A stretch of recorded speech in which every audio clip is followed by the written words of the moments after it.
In this episode, we're joined by special guest and dear friend of mine, Benjamin Chua.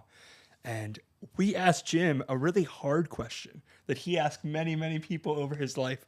What is your reason why? And what are the three values that shape who you are? Guys, I really think you'll enjoy this episode. This comes directly from Jim's heart. Listen well, give us feedback, and enjoy.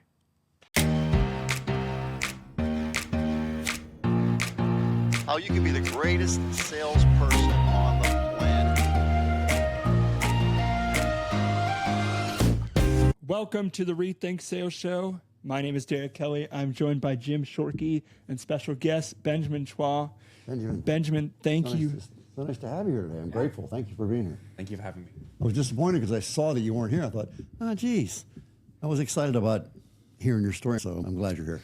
Thank you. So Benjamin is a guy who really loves connecting mission, vision, values to story. He loves to write and has helped many people write different books and edit books and Wonderful. Really cares about the reason why, right? Something we teach in Rethink You 2.0. For those of you who haven't been through it, check the link below. You can buy Rethink You 2.0. But the first module is thinking it through the whole way through. And that talks about knowing your reason why. So Jim, in that context and in that conversation, what would you say are three values that have shaped your life? Yeah, that's a tough one because I don't know that I can really quantify it down to three. There's just all kinds of things. I don't want to steal. I don't want to steal, so I want to be honest. I don't want to steal. I don't want to lie. I don't want to cheat. I never wanted to cheat. And I think the biggest cheater is me cheating me. So if I say I'm going to walk to the stop sign, it doesn't mean 10 feet short of the stop sign. It means I'm going to walk to the stop sign. And typically with me, I walk to the stop sign and I go a couple steps beyond. Yeah. And that's how I work. You know, values. I like the idea that I have to travel with me. And so if I am a thief, then I'm traveling with a thief. And I don't like that. That doesn't feel good to me. If I'm a liar, then I travel with a liar. If I'm a cheater, then I'm traveling with a cheater. So I think it's the fundamentals of life that I look at, and I think consciously, very intensively on those, and I know what I want. And I also think it's important to know what you don't want. I think the two go together. I want to be healthy. I want to be happy. I want to be terrific. I guess those really aren't values, but how do I get there? And I know right now that I did physical therapy this morning. I know that. And it was about an hour worth of physical therapy. And so Mark's here, he leaves, and I decided that I would walk. And I was going to walk until Derek got here. And I knew he was going to be here roughly about a certain time. And so I figured I'd just start walking. And boy, if I just get to a mile, that'd be cool, right? And so get to a mile, no Derek. I said, okay, let's go for two. Get to two, no Derek. And now I'm at three, no Derek. And Derek shows up right around three, I should say. But I know there's some setup here, but this thing has to get organized. And so I know there's going to be time. And so I figured I'm going to keep going. And I kept going. And again, we're back. Hopefully I'm answering your question in a convoluted manner. But I'm really concerned about my health. And so I track health data basically all day long. And so I'm walking, and I thought, boy, it'd be great if I get to four. Because I know if I get to four, that's going to be roughly 8,000 steps. My goal for today is 16,000 steps. And, okay, why 16,000? I don't know. I know when I was in the hospital, I had a stroke, a really bad stroke, 3 brain bleeds, multiple problems. I shoulda, coulda, woulda died. And I can remember laying in that hospital bed and thinking about what I wanted to do going forward. I'm not going to take time to get into that right now, but Dr. Rosales, who did the surgery on me, he pokes his head in the door and says, hey, Jim, how you doing? I said, Doctor, I'm in a lot of pain. I'm really hurting. He says, Jim, he said, I told you were going to be in pain. And I said, okay. I said, Doc, how do I fix this? And that's really the essence of Rethink You. Okay, how do I fix this? How do I fix this? Whatever that fixing is that we want to fix. How do I fix this? And he said, walk a lot, Jim. I said, okay, Doc, you're on. I'm going to walk a lot. So on my vacation this year, I decided I was going to really push it. I averaged over a 3-week stretch, 22,000 steps per day. Wow. And I thought, you know what, that's probably a bit much. So I backed it down. For some reason, I had in my brain 16, arbitrary number. But I know right now that I'm at 12,700 steps. And I'm out there doing my thing. I know I'm going to get to 16 today. It probably works out to be around 16.5 typically. So I know I'm going to do it because it's 12.7 right now. I actually ended up walking 5.2 miles, waiting for you guys to come get me. which is great. I'm not complaining about that. I mean, I got a heck of a good workout in. And I also track VO2 max daily. We should all be tracking that. What does that even mean? It's a measure of my cardiovascular fitness. This is not medical advice, gang. Please, this is not medical advice. This is what I'm doing. So I measure my VO2 max on a daily basis, and that is a measure of my cardiovascular fitness. And it is, according to what I've researched, seek expert counsel, okay? The number one predictor of longevity is VO2 max. And the higher it is, the longer you're going to live. And it makes sense because that's your ability. Another one is grip strength. I train on grip strength every single day. I have a thing called a Grade A Grip Pro. It's, if you've ever heard of a bucket of rice, that's what this is, only it's contained, but it is a bucket of rice. You put your hand in that bucket of rice and you just squeeze it and massage it and squeeze it. And I do that every single day. Mark and I both do that every day. We report to each other on how much we did. But that said, you asked me a question earlier off camera. What is your reason why? And why am I doing what I'm doing? My father died on March 24th, 1996. And if I was half as smart as I thought I was when my father died, I would have been pretty dang smart. The fact is, I had no clue, but I didn't know I had no clue. I was arrogant. And it's one thing to not know, and it's another thing to not know that you don't know. And I didn't know.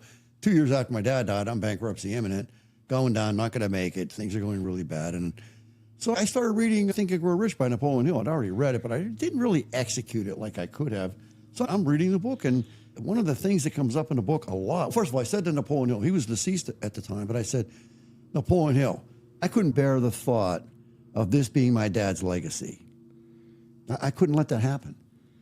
And so I remember saying to a CPA, I said, this isn't going to happen. This is not going to happen. This is my dad's business. I'm not going to let this happen. So I proceeded to go to work with Napoleon Hill, arm in arm. And I said to Napoleon Hill, and he was deceased, it was a spiritual conversation. I said, Napoleon Hill, I said, if you get me out of this mess, I will do exactly what you tell me to do. I will dot the I's and I'll cross the T's. And that's what I proceeded to do. And one of the things he tells you to do is to read the book repeatedly, okay? And I'll leave that to the side. But in the book, there's a big theme, which is in our process called Rethink You 2.0. It is 2.0, right? That's correct. I didn't know if you had another number. Jim's ready for a 3.0. But anyways, he talks about seeking expert counsel. And I'm thinking, like, who do I know? I couldn't think of anybody. And the only guy that came to my mind was Mr. Hamilton, who is my dad's former partner and brought my dad into the business. And I knew Mr. Hamilton since I was a little boy. And he had the cars, and he had the boats, and he had the houses, and he had the money, and he was very successful. And I knew that he knew. And I walked into his office, and I said to Mr. Hamilton, I said, I'm not doing very well. I said, I don't know what I'm doing. I said, I need help. And I asked him for a list of 10 things that I should be doing to be a successful automobile dealer. He called me James. He said, James, let me think about that. Back tomorrow morning, and I'll have a list for you. And so I came back the next morning, and he had a very neatly typed up list of these 10 things that I should be doing to be a successful automobile dealer. And he's talking on the other side of the desk, and I'm looking at the list like he's over there talking, and I'm just list out of the corner of my eye. Very quickly, I surmised that there wasn't one thing on that list that I was doing, not one. And so I proceeded to do that list, and things started to turn. I went back to Mr. Hamilton every week, unless we were traveling, for the rest of his life. And I just kept asking and asking. And one of the things he told me to do, one of the pieces of advice after the 10, was he told me he wanted me to join a think tank. And I did. And I got around these people that were so much smarter than I was, and they just were better than I was. And I just kept asking questions and taking notes, and I kept going. And I became incredibly successful. And so I got all the awards and the trophies and the trips and all that. And I'm getting to your question. And I knew in my heart of hearts, remember, you got to go with you. I knew that it wasn't me. It was the mentors. And so as I proceeded in the business, I was very successful. I decided that someday I'm going to take this message to the world. And I felt that if I didn't do that, that I would be a very selfish person. And when I decided to retire from the automobile business, it was time. The children knew way more than I knew. They were way more talented than I was, and there was more of them than me. And it was time to get out of their way, and I did. And so I started this thing. It was Chuck Bolina, myself, and Steve, and then Derek and Brad came aboard shortly thereafter, and we came up with this idea called Rethink You 2.0. But what originally was Chuck wanted to know how I did what I did, and he interviewed me. And it was called The Journey to Success was the original rendition of this thing. That was Rethink You 1.0, really, when you think about it. It was. And that's what it was. And Chuck, unfortunately for all of us, I love the man. He passed away. He had cancer very badly, and he died, and I miss that guy. And one of the things, that's the reason why I make you cry, I said to Chuck on his deathbed, he said, Jim, I don't want to die. I said, Chuck, you're not going to die. I said, you're going to live your life through me. I said, I'm not stopping, man. You're not going to die. And, of course, he did. He died within 24 hours, he was gone. And what happened was Amy and I were at the house, and we got the phone call. And Darlene told us that Chuck was asking for me. So I went. And does your reason why I make you cry? Yeah. You betcha.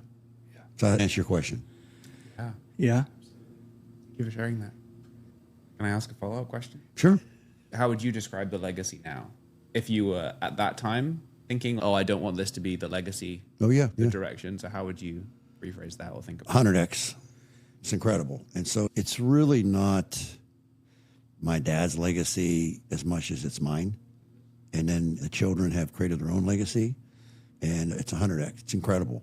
People say to me, what's a dream come true? And I say, only problem with that is I never dreamt it. I never dreamt this. I never dreamt 20 dealerships. I never dreamt that. My only dream with respect to a number of dealerships was I had 4 children. They all had an interest in the business. It would appear that way, at least. And so as my introduction to that thought, I felt I needed to get 4 dealerships because I didn't want to. One of the things I always stressed with the children and myself was, if we can't do Thanksgiving dinner, I'll sell this business. That's not going to happen.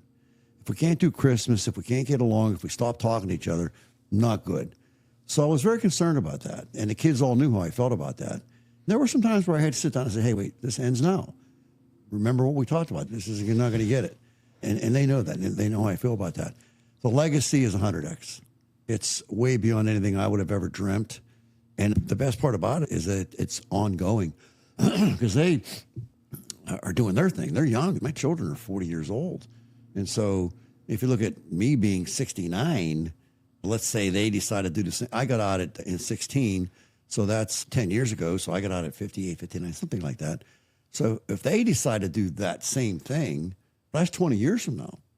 And my guess is it's probably going to be 20 years from now, twice as big as it is now. And that's a heck of a legacy. So I would say my legacy when I left was my part of it would be the 5 dealerships that I had created out of one. And that's pretty big number. Yeah. Pretty big number. But they're really talented and really well trained. And that's a big part of this whole thing is training. Seek expert counsel. Find somebody who's smarter than you. Ask them the right questions, and then do what they tell you to do. So I can hear you talking about values, Jim, of being a lifelong learner. Oh, yeah. Really taking care of people and loving Yeah. people well. Yes. You've talked before about loving the customer, loving the team. Yes. Something you didn't talk about that you've talked about before is humility. Oh, yeah. Keeping it So, yeah, humble. I guess maybe where I'm having a struggle with your question about values is I don't really necessarily understand on a lucid manner what values are per se. So there's 3 goals, and we call them goals at the Jim Shorkey Family Auto Group. Number 1 goal of the Jim Shorkey Family Auto Group is to love the customer. I do mean love them. We love on the customer, hug them, kiss them. I'm talking figuratively here, of course, but we want to love our customers because if we don't love our customers, then we're not going to have any. So the customers are really important. The second number 1 goal of the Jim Shorkey Family Auto Group is to love the team. And I do mean love them, kiss them, hug them, figuratively speaking, of course, again. If we don't love our team and respect our team, then there's not going to be anybody to love the customer. So we have to love our team. Now, that said, if we love our customers really well and we love our team really well, we're going to get to be incredibly successful. We're going to sell a lot of cars. We're going to make a lot of money. We're going to do a lot of great things, get to do a lot of nice stuff and all that. And the number 1 enemy of any successful enterprise, be it a business, be it a marriage, be it a church, whatever the case may be, the number 1 enemy of any successful enterprise is arrogance. Arrogance tears it up. Arrogance pushes people away. Arrogance is the exact opposite of love the customer, love the team. And so the third goal of the Jim Shorkey Family Auto Group, almost number 1, is to keep it very humble. And we really work on that one. And again, I've been retired since 16, so I'm not involved at all, but believe it or not, out of all the ones, those 3 rules, the one that got violated more frequently than the others was keep it very humble. Keep it very humble. Because I would hear people, in different, whether it be different team members talking to each other or talking to the customers, and I'd have to stop them and say, hey, who are you talking to right now? Well, I'm talking to a customer. I said, whoa, that's not how we talk to people. We don't act like that. We don't have to be yelling and screaming. I don't want to hear he. We're not going to do that. Let's figure out another way. And so we had basically, not exactly, but it was sit down talk number 3. Hey, Benjamin, it's been great. You're a good kid. I love you. We're going to miss you. And at some point it was like, enough's enough. We've talked about this. We've trained on this. We've discussed this. And I don't like the way you're talking to Derek here. I don't like the way you're talking to Benjamin here. And we're not going to put up with it. We're going to miss you. You got to go someplace else. Not here. This is not the place for you. And those 3 roles are very important to my heart. You mentioned some other ones. I'm sorry. Lifelong learning. Oh, lifelong learning, yeah. I was on vacation, and I've really been reflecting on what it is that I did and how I did it. On March the 1st, 1993, I had a very significant fight with my brother. And I was very sad about that and mad and angry. My typical procedure back then would be to go out and get drunk. And so I left the dealership that day and I was very upset and went to the bar and had a drink and a beer. Excuse me, I never drank the horse. I drank beer. But it just wasn't working for me, the beer. It wasn't my thing at that moment. So I left and went home. And I think my wife was shocked because she knew I was in a bad mood and she knew typically what happened when I did that. So the next morning I get up and I don't know why, but I go to the bathroom, and in the basket that's in the bathroom is this cassette tape. Just one. And it was in a little case. And it was called The Psychology of Selling by Brian Tracy. I remember getting that in the mail. I was at the dealership and I was like, self-help? I'm Jim Shork. Yeah, what do I need self-help for? I'm King Kong. I don't need this guy telling me what to do. So I never listened to it, never opened it, never listened to it. And it was just laid in that basket. And that morning, I was in a very bad state. I just got the tape up, put it in the cassette tape player, and I listened to it. And it just blew me away. The Psychology of Selling by Brian Tracy blew me away. I couldn't believe it. I went straight up attitude-wise. And I listened to it a couple more times that day, and then I kept listening to it throughout the day. And I went into the dealership the next morning, and I said to my team, I said, ladies and gentlemen, I don't know what this is. I don't know what this is, but it's something important. I said, and things are going to change from this point forward. But it led me to get this cassette tape series by Brian Tracy. And so, are you familiar with what cassette tape is, by the way? Yes. Okay. Well, you may not be. So in these things, it was like a book. You open up the book and there were 6 cassettes in the book, which means there were 6 cassette tapes, meaning 12 sides. And so I got that. And there was no internet at the time. I think, yeah, there was a toll-free number you called and you bought it over the phone and they sent it to you. Anyways, I got it. So I'm on vacation. And for some reason, I'm contemplating and thinking about where this all came from. And I thought about Brian Tracy and actually went online. I tried to find this cassette tape, promotional tape, blah, blah, blah. Sure. Couldn't find it. But I found on Etsy, I found the original series that I had. And it was in the wrapper. And I bought it. And I also bought, I'm old. I bought a cassette tape player. And I thought, you know what? I'm gonna go listen to this. That's great. So I'm on vacation, and I had it sent there, Amazon or whatever, right to where I was at vacation. And I started listening to it, and I cried. And on that tape, Brian Tracy talks about, I like myself. He just keeps saying, I like myself. Building up your self-esteem, pumping up the tire. I like myself. And so I'm listening to that, and I listened to it this morning. I listened to it just now before I came up here. Brian Tracy actually says on side 1 of tape 1 that selling is nothing more than a transfer of enthusiasm. And I thought, dang, I got that from him. Yeah. And it's in our training. That's funny. manual. You talk about that so much. I And do. The origin of that. Brian Tracy. So I've been listening to it, and I'm going to go through the whole thing. And I have the book, Bog Mandino. I bought this as well because I'm going back to these origins. And sorry, guys, you got me emotional. That's good. I called A Better Way to Live. And so there's a lot that comes from that. I can't get into it right now because there's not enough time. Sure. But there's a lot that comes from that original tape, The Psychology of Selling. And I said to my wife, I said to Amy, I said, you know what? I said, why are you doing this? Why?